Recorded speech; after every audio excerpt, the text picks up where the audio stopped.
You are now watching the Trap Stars.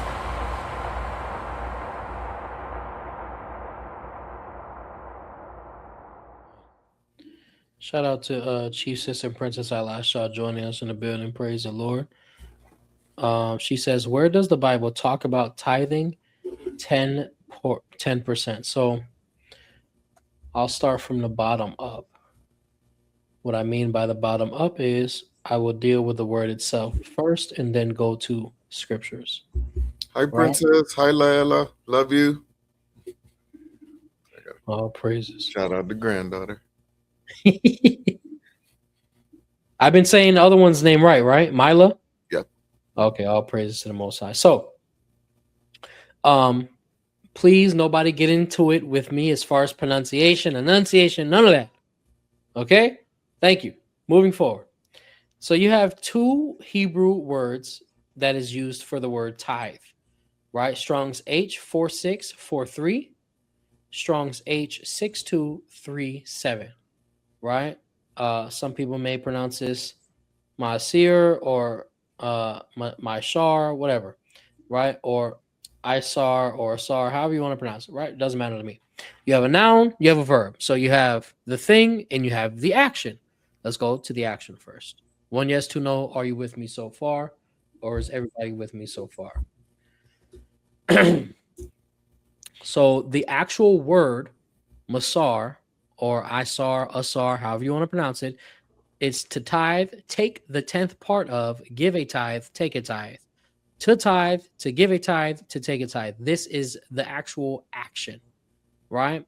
To accumulate, but used only as denominative to tithe, to take, or give a tenth. So the word tithe, for all intent and purposes, literally just means tenth, right? Hebraically speaking, Isar or Asar, however you want to pronounce this, literally just means giving tenth of what you have accumulated, right? Let's go to the primitive root, H6238, Ashar or Asar, again, however you want to pronounce it.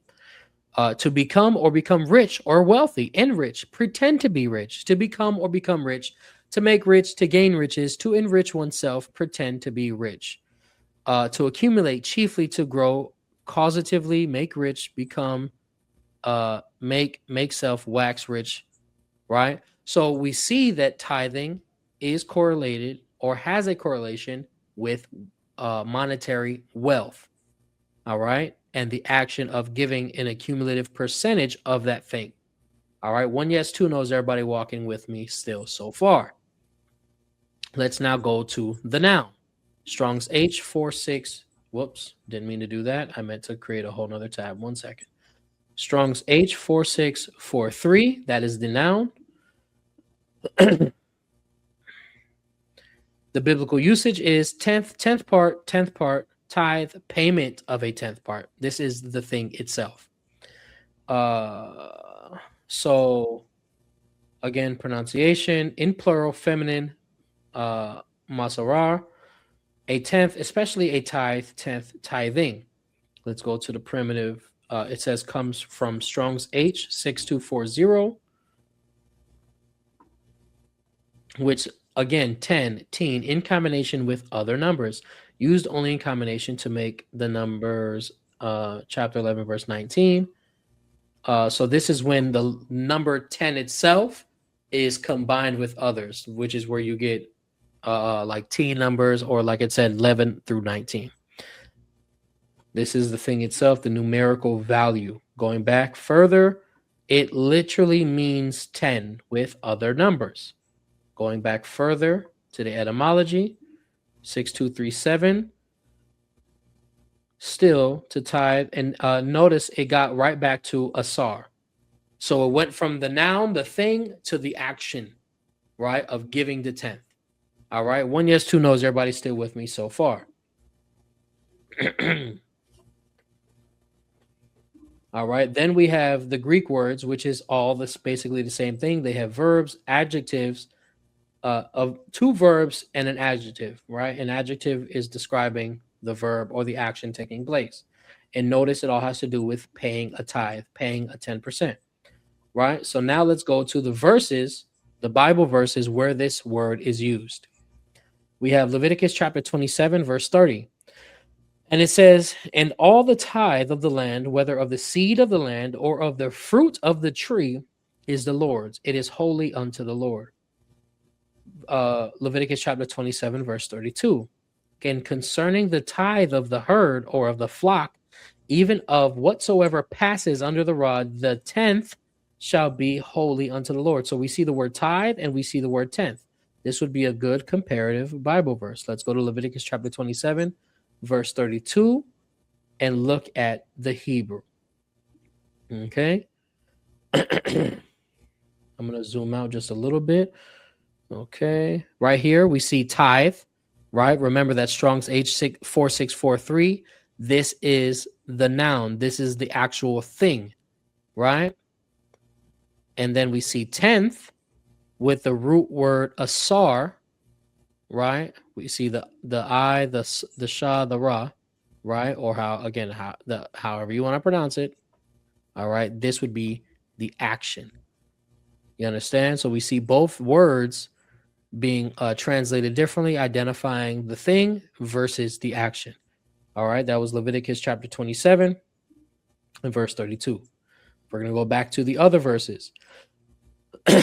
Numbers chapter 18, verse 26. Thus speak unto the Levites and say unto them, when you take of the children of Israel the tithes which I have given you from them for your inheritance, then you shall offer up and heave offering up.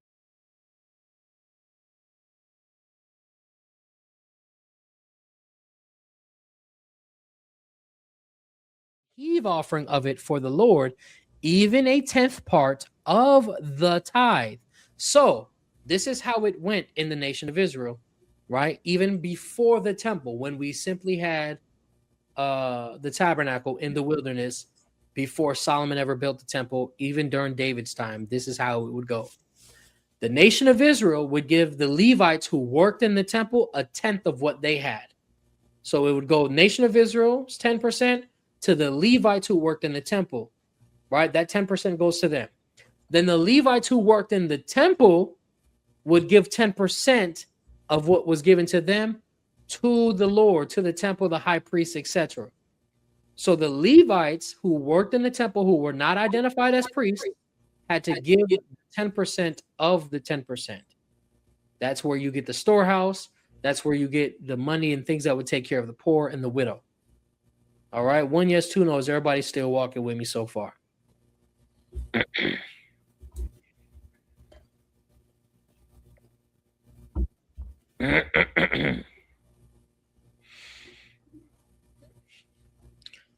Continuing, we have Deuteronomy chapter 12, verse 17.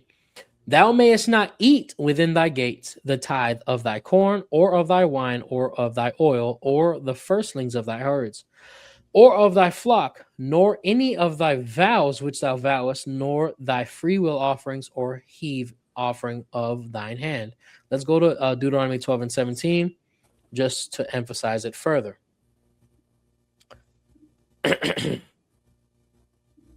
Read this in the NLT for clarity. Deuteronomy chapter 12, verse 17 in the New Living Translation. But you may not eat your offerings in your hometown, neither the tithe of your grain and new wine and olive oil, nor the firstborn of your flocks and herds, nor any offering to fulfill a vow, nor your voluntary offerings, nor your sacred offerings. You must eat these in the presence of the Lord your God at the place he will choose. Eat them there with your children, your servants, and the Levites who live in your towns, celebrating in the presence of the Lord your God in all you do. And be careful never to neglect the Levites as long as you live in your land. So the whole point of these things, when we bring the tithe, when we bring the firstborn of our flocks to offerings to fulfill our vows, there were certain portions of it that we would be able to eat. Only the high priest could eat. Only the particular Levites could eat. And it was so that we would celebrate it in the presence of our God, right? And be appreciative in the presence of our God. Instead of, notice he said, you can't do it in your hometown. You have to go where the presence of the Lord is. You can't be selfish with it, right? And yes, this is referring when we had the ability of livestock and grain. This is what we would bring. right? If anybody is concerned about, oh, well, does this mean it's not money? You would have to deal with what Yahawashi says about the people bringing money to the temple. He doesn't deny that you can do it. He actually says the woman who cast it in the 2 mites, which was coinage, cast it in much more than everybody else.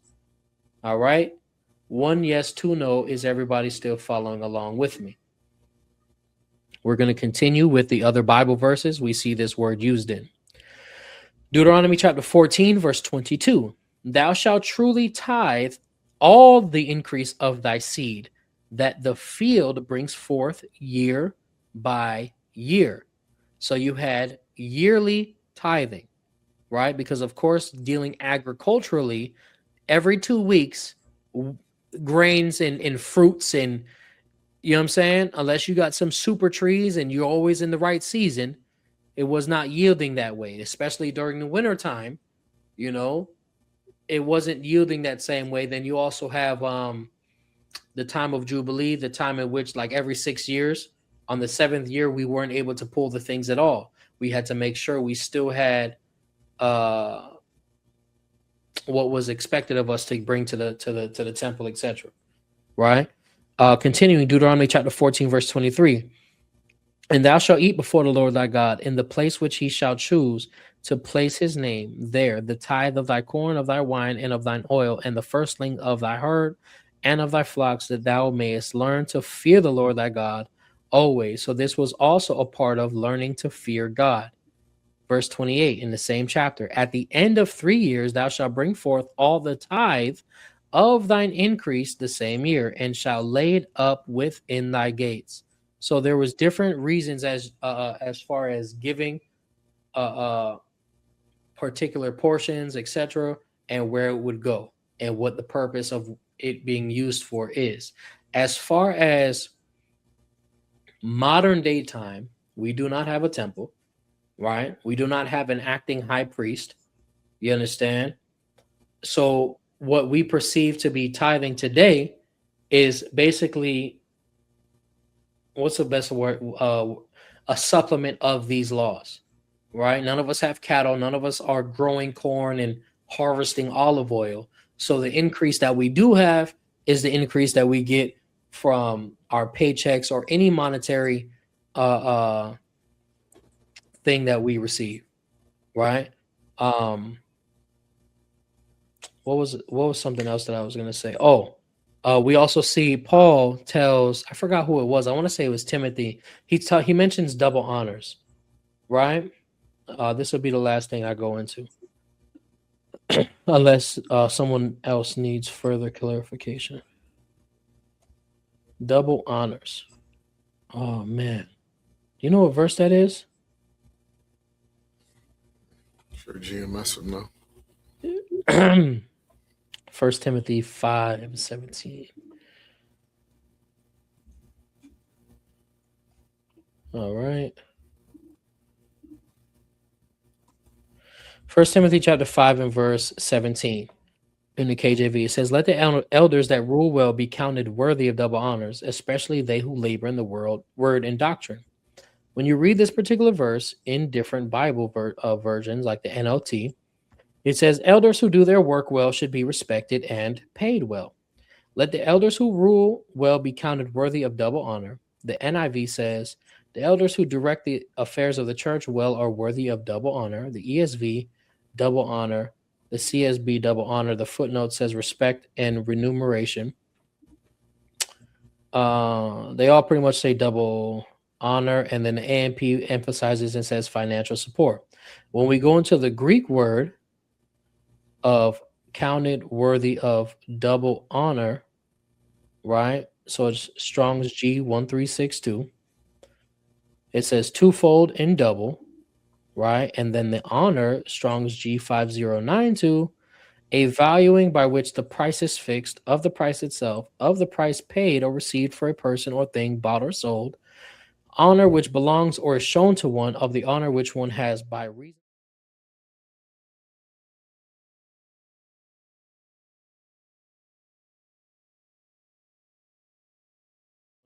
reason of rank and state of office which he holds, deference and reverence. So it can be monetary and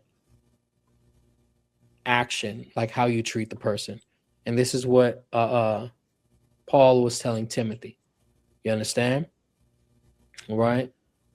So for all intent and purposes, Paul made it 20% in his churches, right? Zaquan Deshaun says Matthew 23 and 23 is where Yahawashi spoke of tithes.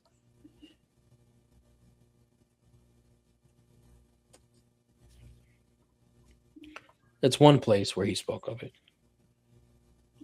Matthew chapter 23 and verse 23 says, "Woe unto you, scribes and Pharisees, hypocrites, for you pay tithe of mint and anise and cumin, and have omitted the weightier matters of the law." So, for example, if you're someone who pays tithes but breaks the other portions of the law, that's hypocritical. Let's say you go to camp, but you go home and sin. That's hypocritical. Let's say you show up to the new moons and then you go buy something on the new moon or on the Sabbath. You're hypocritical, right? So this was one way that Yahawashi was demonstrating if you're keeping the law in one way but breaking the other portions, you're a hypocrite. All right? One yes, two no. Is everybody with us still so far? And does that answer the question that was asked? I do know that was, hold on. Zaquan Dabara said phraseology, so-called Christian. Christianity does not promote or produce Christians. That is a good point. Right. So where does the Bible talk about tithing 10%? Even matter of fact, with Jacob, he told the Most High that he would give him a tenth.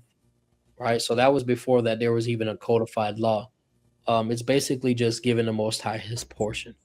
Right. Work plus crazy work don't mix. I don't understand what that means. Exactly what he said. Huh? Means exactly what he said. And what he said is what it meant. That's right.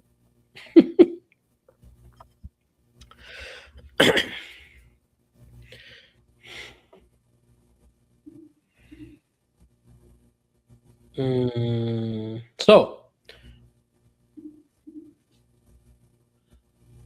Travis the car, anything from Travis the car? No. Okay, come. All right, all praise, honor, and glory to the Most High. Let's go ahead and get back to this. That was definitely a good question, especially because I know today still a lot of brothers and sisters argue whether or not, oh, should we pay tithes? Should we not pay tithes? Should we do this? Should we do that? At the end of the day, and regardless if, you know what I'm saying, whatever ministry someone subscribes to or follows or is a part of, like, for example, Praises to the Most High. Thanks for watching. Remember to like, share, and subscribe.